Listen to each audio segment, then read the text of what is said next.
So now the question is, how many functions can an object have?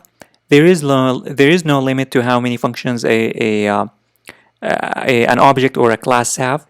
You can have as many functions as you want, and I could have here added like 100 functions. There is no problem at all, but you don't need to, of course, you don't need to create functions or add functions here or define functions here in the class that you aren't going to use them. It's just a waste of time.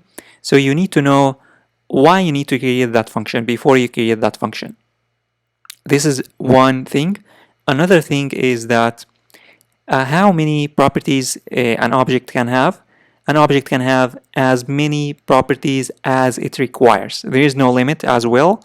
And I would have here added like 10 properties if I had wanted to, but there was no point of doing that.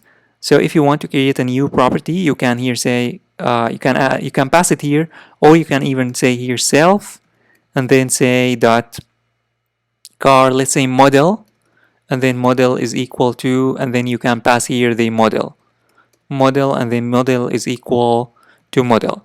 And this is what I could have done if I wanted to specify the model. I would have here passed the model, and then here store the model here in the model.